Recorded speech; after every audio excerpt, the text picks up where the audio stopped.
Here's everything I read from July 27th to August 2nd.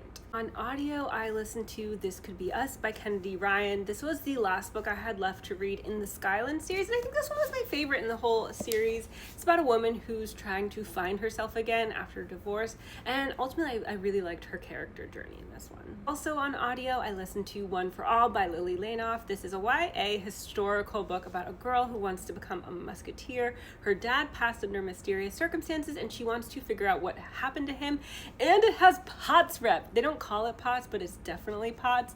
I have POTS, and this summer has been horrible for it, so I love being able to read a book about a character who also has it, who has those same limitations, but gets to be like the main character of a story. So I love this book for that reason. Also finished Glorious Rivals by Jennifer Lynn Barnes. I already have a video up on this, but I'm just gonna say if you like Grace and Hawthorne, you need to be reading this spin-off series. Last book I read in July was The Library at Hellaore by Cassandra Khaw.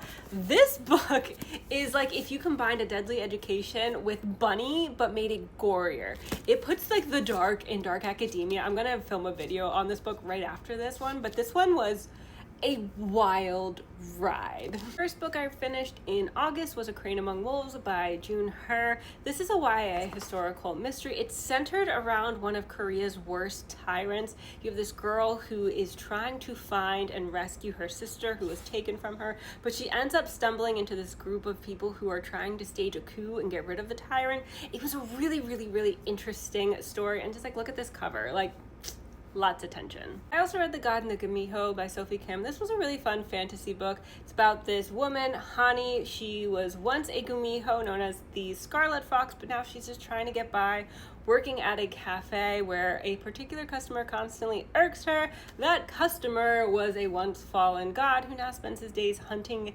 demons and annoying a particular barista. He is offered a chance at redemption when a demon escapes from the underworld, but in order to do so, he has to not only hunt down and unalive that demon, but also Hani as well, and she will do anything to prevent him from bringing justice. This is the Fairy Loot edition, and I just had to show you this artwork because this perfectly captures the vibe of this book. The last book I read was The Housemaid. This is my first Frida McFadden book, and unfortunately I think this was the absolute worst book of hers that I could have started with, and it has nothing to do with the book. I liked the twist, that's what I was hoping for, but I personally found this incredibly triggering because unfortunately I have experienced the same trauma that is at the core of this book, except I was a child. I have done a lot of therapy, but it was still just really uncomfortable for me to read and think about and remember. But I will try to give her another shot at a different book in the future.